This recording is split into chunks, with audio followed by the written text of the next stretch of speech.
So welcome back to part 2, guys, where we're going to be doing the rebuild. So as you can see, I've started to strip the car, which I haven't got very far because that bolt over there is seized. And yeah,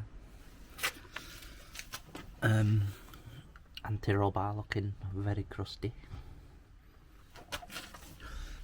These bolts like to seize and then you can't get them out, so I'm going to have to cut.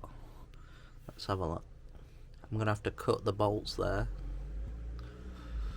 But yeah, apart from that, the shocks, this side came out alright. The other side was seized in, so we had to get a blowtorch and blowtorch it. But now it's just a matter of removing everything else.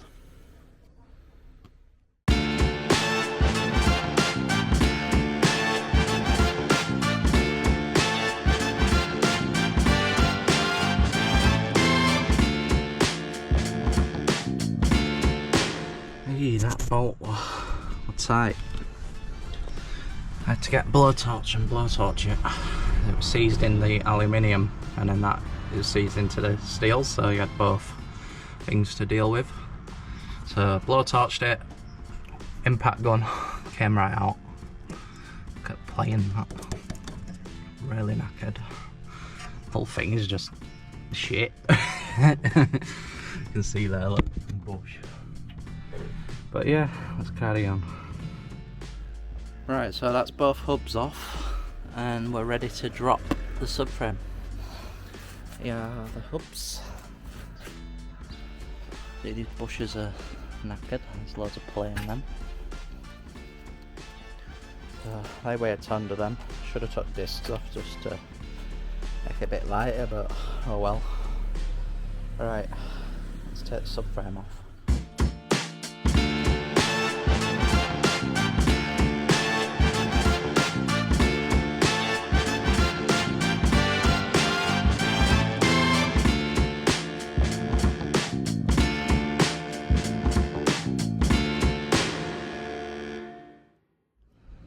And that is the subframe out of this MK2 TT. So now what we've got to do is take out all the arms.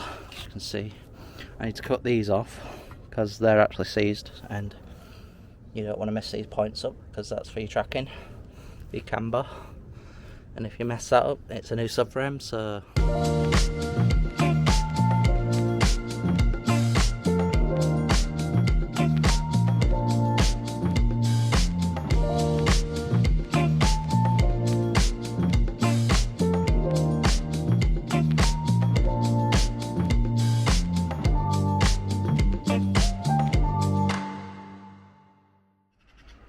So there we have everything stripped. All the arms are off the subframe. So now what we need to do is white brush the subframe, get that off to the powder coat, get powder coated, separate the control arms down there as well, and then we can start wire brushing underneath the car. So I've separated all the arms down there, look, and there. So now what we need to do is take the bush out, because this is getting power flexed with the power flex kit, which is in here. Power flex bushes which go in there. So we need to get that out, and then this is going to the powder coated as well, so it's nice and fresh since we're keeping it. So it'll need a bit of a wire brush and we need to get this bush out then. So what I'm actually doing is I'm drilling the bush out and then we're going to push this middle bit out so it can get sawzall in. Cut it a little bit and then that should just tap out.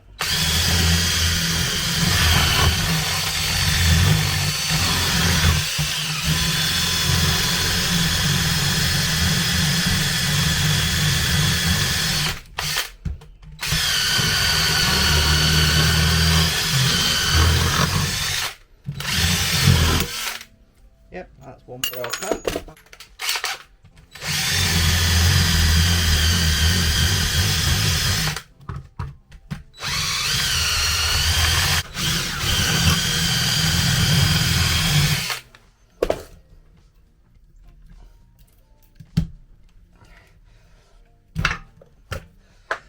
There we go, that's that bit out.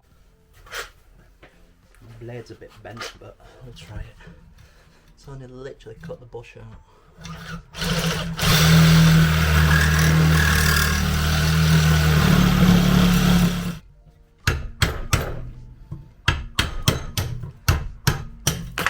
Like that. That is the arm. So as you can see, we've just cut that out like that. Comes straight out of there. So this can go get powder coated now. Right, let's get the top mount off the rear shock. So I've put some WD-40 on it, it's clamped in the vise, so hopefully this will just come undone without it spinning. There we go. I just love it when it just undoes. You don't have to fight it. Take this rubber thing out. There we go, we're keeping this. Put that nut back on, and then that can go back. That can go to the scrapyard, because that is a bit knackered. Right, so now I'm just going to wire brush the subframe. It is getting shot blasted at the powder coaters, but just to help keep the cost down, you know, bit of prep work.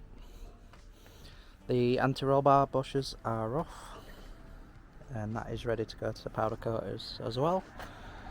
Yeah, it's going to take a bit of time to wire brush this.